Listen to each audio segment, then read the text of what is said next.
சென்னை மற்றும் காஞ்சிபுரம், திருவள்ளூர் என 3 மாவட்டங்களிலும் பெரும்பாலான இடங்களில் மழை வெள்ளம் என்பது தொடர்ந்து வடியாமல் இருக்கிறது.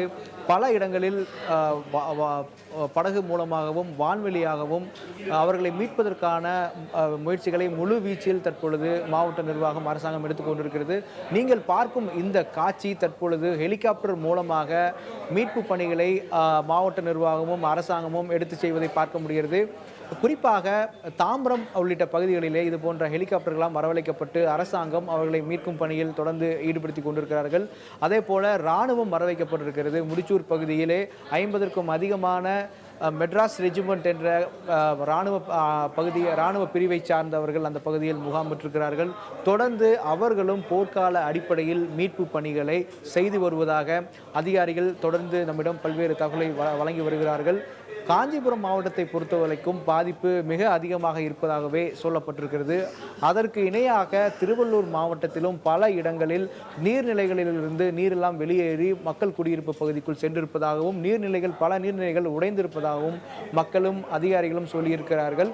தற்பொழுது சென்னை பாதிப்பு என்பது தரமணி பகுதியில் அதிகமாக இருப்பதாகவும் நூற்றுக்கணக்கான வீடுகளில் வெள்ளம் புகுந்திருப்பதாகவும் சொல்லப்பட்டிருக்கிறது. அங்குள்ள செய்தியாளர் சுப்பிரமணியிடம் அது குறித்த தகவல்களை நேரடியாக கேட்டு தெரிந்து கொள்ளலாம். சுப்பிரமணி, நீங்க இருக்கும் பகுதியில் எது போன்ற சூழல் நிலவுகிறது? அந்த பகுதி மக்கள் என்ன தெரிவிக்கிறார்கள்? மகாலிங்கம், தற்போது நான் நின்று கொண்டிருக்கும் இடம் தரமணி கானகம் செல்லும் கூடிய சாலை. இந்த சாலை முழுவதும் துண்டிக்கப்பட்டிருக்கிறது. முழுவதுமாக, அதாவது இன்று காலையில் முழுவதுமாக முட்டளவுக்கு தண்ணி இருந்திருக்கிறது. ஆனால் தற்போது ஓரளவுக்கு குறைந்து கொண்டிருக்கிறது. மேலும் இந்த சம்பவ இடத்தில் கிட்டத்தட்ட 5000க்கும் மேற்பட்ட குடும்பங்கள் வசித்து வருகிறார்கள். கடந்த 2 நாட்களாக இந்த பகுதியில் மின்சாரம் இல்லை. அது மட்டுமல்லாமல் அடிப்படை வசதிகள் எந்த வசதிகளும் இல்லை என்றுதான் இப்பகுதி மக்கள் தெரிவிக்கிறார்கள். இது மட்டுமல்லாமல் இந்த பகுதியில் என்னென்ன பிரச்சனைகள் இருக்கிறது, என்னென்ன காரணங்கள் குறித்து பேசுவதற்காக இந்த பகுதியை சேர்ந்தவர் நம்மோடு இருக்கிறார். நாம் அவரிடம் பேசலாம். சார், வணக்கம் சார். இந்த வீடுகள், எவ்வளவு வீடுகளை தண்ணி பேருக்குது, என்னென்ன பிரச்சனைகள் இருக்குதுங்க? வீடு கிட்டத்தட்ட எப்படி ஒரு 50-60 வீடு இருக்கும். இந்த சைடு வந்து ஒவ்வொரு சைடும் 100 வீடு அப்படி இப்படின்னு சொல்லிட்டு இருக்கு. அந்த சைடு வந்து டேங்க் இதெல்லாம் ஃபுல் ஆயிட்டு இந்த ஒரு வார காலமா வந்து மழை வந்து அதிகமா பெஞ்சிட்டு இருக்கு. அதிகமா மழை பெஞ்சதுனால இந்த 3 நாள்ல வந்துட்டு ஃபர்ஸ்ட் வந்துட்டு கொஞ்சம் சிறிதளவு தண்ணி இருந்துச்சு. நேற்று வந்துட்டு பாத்தீங்கன்னா அந்த டிரான்ஸ்ஃபார்மர் இருக்கு, டிரான்ஸ்ஃபார்மர் வரைக்கும் அந்த இது மேல வரைக்கும் இதளவுக்கு தண்ணி வந்துருச்சு. அதாவது இயல்பு வாழ்க்கை வந்து மிகவும் துண்டிக்கப்பட்டு இருக்கிறது. தற்போது இந்த ஒரு வார காலமா வந்து யாருனாலும் எங்கேயும் எதுவும் போக முடியல, வர முடியல. எல்லாமே வீட்டுக்குள்ளே முடங்கிட்டு இருக்காங்க. வீடு ஃபுல்லாவும் தண்ணி போயிருச்சு. வீட்டுக்குள்ள பாம்பு அது இதுன்னு சொல்லிட்டு வந்துட்டு இருக்கு. யாருனாலும் எந்த ஒரு இதுவுமே இயல்பு வாழ்க்கை வந்து ரொம்ப அச்சத்திலையும் இருக்காங்க. இயல்பு வாழ்க்கை வந்து சுத்தமா ரொம்ப நல்லாவே பாதிக்கப்பட்டுருச்சு.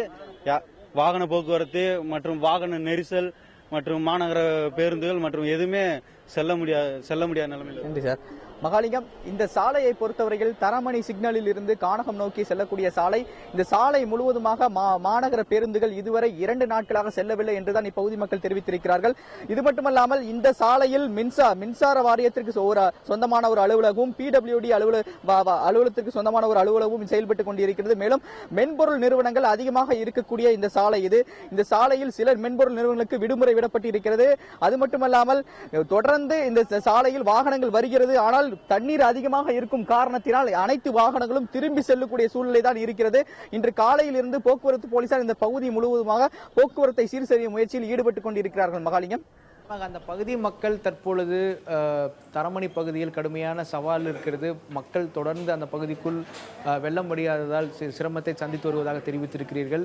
மேலும் போக்குவரத்து என்பது முற்றிலுமாக துண்டிக்கப்பட்டிருப்பதாகவே தெரிவித்திருக்கிறீர்கள். மேலும் அவர்களுக்கு அந்த பகுதியில் முகாம் அமைக்கப்பட்டிருப்பதாக மாநகராட்சி தரப்பில் சொல்லப்பட்டிருக்கிறது. பாதுகாப்பான பகுதியில் கிட்டத்தட்ட அந்த பகுதியை முழுவதும் 8 முகாம்கள் அமைக்கப்பட்டிருப்பதாக மாநகராட்சி அதிகாரிகள் தெரிவித்திருக்கிறார்கள். அந்த முகாம்கள் எல்லாம் தற்பொழுது எந்த நிலைமையில் இருக்கிறது, அவர்களுக்கு எது மாதிரியான உதவி கிடைக்கிறது என்பதை நாம் பார்க்க இருக்கிறோம். அதற்கு முன்பாக தற்பொழுது புதிய தலைமுறை வசம் வெள்ள பாதிப்பு குறித்த புதிய காட்சிகள் கிடைத்திருக்கின்றன. அந்த காட்சிகளை தற்போது பார்க்க இருக்கிறோம். கழுகு பார்வையில் புதிய தலைமுறை தற்பொழுது புதிய காட்சிகளை உங்களுக்காக காட்ட இருக்கிறோம். குறிப்பாக புறநகர் பகுதிகளில் எது போன்ற வெள்ள பாதிப்பு இருக்கிறது என்பதை நாம் தொடர்ந்து புதிய தலைமுறை மூலமாக பார்த்து வருகிறோம். குறிப்பாக ஏன் இது போன்ற வெள்ளம் என்பது சாலைகளிலும் வீடுகளிலும் தொடர்ந்து இருப்பது என்பதை பார்த்தோமானால் நிபுணர்களிடம் பேசினோம். அவர்கள் தெரிவித்த கருத்து என்னவென்றால், நீர்நிலைகள் எல்லாம் கடந்த 20 ஆண்டுகளாக முற்றிலுமாக பேணப்படாமல் போனதனுடைய விளைவாகவே இது போன்ற சிக்கலுக்குள் தற்பொழுது புறநகர் பகுதிகளெல்லாம் சிக்கியிருக்கின்றன. இதற்கு அதுதான் முக்கியமான காரணமாக இருக்கிறது என்று அவர்கள் தெரிவித்திருக்கிறார்கள்.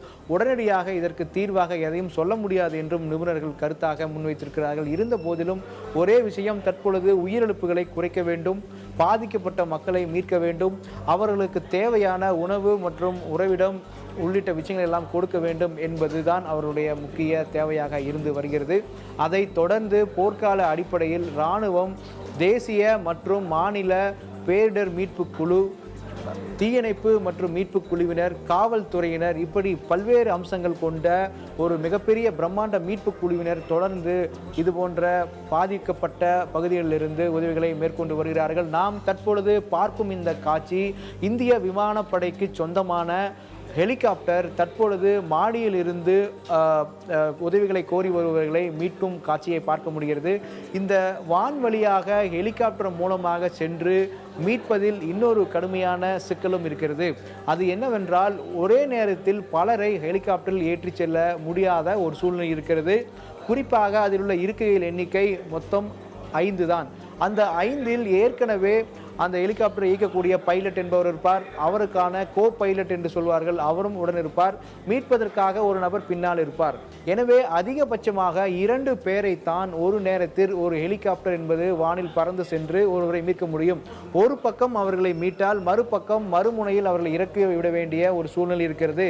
அதே போல இந்த ஹெலிகாப்டர்கள் எல்லாம் சென்னையினுடைய மையப்பகுதியில் இருந்து சென்று இது போன்ற புறநகர் பகுதிகளுக்கு மீட்க வேண்டும். எனவே அது தொடர்ந்து பறந்து செல்லக்கூடிய திறன் எவ்வளவு இருக்கிறது, அதனுள்ள எரிபொருளுடைய அளவு எது போன்று இருக்கிறது என்ற இது போன்ற பல்வேறு சவால்கள் இருப்பதாக இராணுவத்தை சேர்ந்தவர்களும் விமான துறையை சார்ந்த அதிகாரிகள் நம்மிடம் தெரிவித்திருக்கிறார்கள். இருந்த போதிலும் மக்களுடைய பாதுகாப்புக்காக அனைத்தையும் சவாலாக எடுத்துக்கொண்டு தொடர்ந்து செயல்பட்டு வருவதாக அதிகாரிகள் நம்மிடம் தெரிவித்திருக்கிறார்கள்.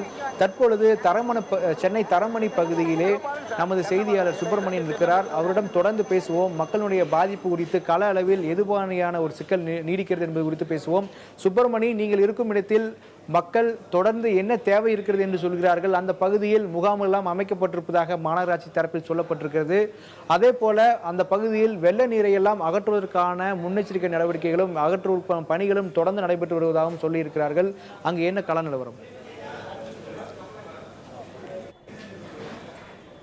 தற்போது வரை தரமணி பகுதி, அதாவது நான் நின்று கொண்டு இருக்கக்கூடிய தரமணியிலிருந்து கானகம் நோக்கி செல்லக்கூடிய சாலையில் இதுவரை மாநகராட்சி அதிகாரிகள் தண்ணீரை வெளியேற்றுவதற்கான ஒரு நடவடிக்கை கூட எடுக்கவில்லை என்றுதான் தெரிகிறது.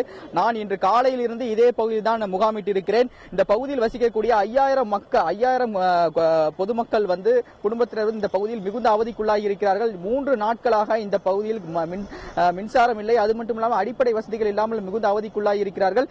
8 முகாம்கள் இந்த பகுதியில் வசிக்கக்கூடிய 8 முகாம்கள் அமைக்கப்பட்டிருக்கிறது. இந்த பகுதியில் அந்த 8 முகாம்களிலும் ஒரு சில பகுதி மக்கள் மட்டுமே தங்க வைக்கப்பட்டிருப்பதாகவும் இப்பகுதி மக்கள் தெரிவிக்கிறார்கள். மேலும் இந்த தண்ணீர், அதாவது இது ஏரி தண்ணீரோ கழிவுநீர் தண்ணீரோ கலக்கக்கூடிய இடமாக இது சொல்லவில்லை. ஏனென்றால் அடையாறு ஆற்று பகுதியில் இருந்து ஐஐடிக்குள் முழுவதுமாக மழை தண்ணீர் வருகிறது. ஐஐடி நிர்வாகம் தான் இந்த தண்ணீரை அவங்க அலுவலகத்தில் இருந்து தண்ணீரை வெளியேற்றுகிறார்கள். அந்த வெளியேற்றக்கூடிய தண்ணீர் இந்த பகுதிக்குள், அதாவது கானகம் பகுதிக்கு செல்லக்கூடிய பெரியார் நகர், எம்ஜிஆர் நகர், அதே போல இந்த இருக்கக்கூடிய மென்பொருள் நிறுவனம், இந்த பகுதி முழுவதுமாக இந்த ஐஐடி நிர்வாகத்தினுடைய தண்ணீர் உள்ளே வந்து விடுகிறது. ஒவ்வொரு முறையும் மழை பெய்யும் போதெல்லாம் இந்த தண்ணீர் உள்ளே வரும் பட்சத்தில் மிகுந்த அவதிக்கு பகுதி மக்கள் உள்ளாவதாக தான் இப்பகுதி மக்கள் தெரிவித்திருக்கிறார்கள். மகாலிங்கம், நிச்சயமாக அந்த பகுதியில் மக்கள் சொல்லும் இன்னொரு முக்கிய பிரச்சனையாக இருப்பது மின்சாரம். தற்பொழுது அந்த பகுதியிலெல்லாம் மின் விநியோகம் சரி செய்யப்பட்டிருக்கிறதா, அல்லது வெள்ளம் எல்லாம் வடிந்த பிறகுதான் அது சரி செய்யப்படுமா? அந்த பகுதி மக்களுடைய பிரச்சனை என்னவாக இருக்கிறது? அது குறித்த தகவல் இருந்தால் பதிவு செய்யுங்கள். கண்டிப்பாக மகாலிங்கம், கடந்த 2 நாட்களாக இந்த பகுதியில் மின்சாரம் இல்லை. இது பற்றி மின் வாரியத்திற்கு பல்வேறு தகவல் தெரிவிக்கப்பட்டிருப்பதாகவும் இப்பகுதி மக்கள் தெரிவிக்கிறார்கள். இது பற்றி பகுதியை சேர்ந்தவர் நம்ம இருக்கார், நாம் அவரிடம் பேசலாம். எவ்வளவு நாட்களாக இந்த பகுதியில் மின்சாரம் இல்லை? எவ்வளவு நாள் பகுதி மின்சாரம்? 3 நாள் இல்லை சார். 3 நாள் இல்லை சார். இதை பற்றி அவங்க சொன்னீங்களா? கம்ப்ளைண்ட் பண்ணிருக்கிறோம். கம்ப்ளைண்ட் பண்ணி வரல சார். வர்றதுக்கு வழி இல்லை சார். தண்ணி பூரா தண்ணி தான், முழங்கால் தண்ணி நிக்குது. காலையில் நேற்று கூட பாட்டிலோடு குத்திருச்சு காலில் இங்கே வரும்போது.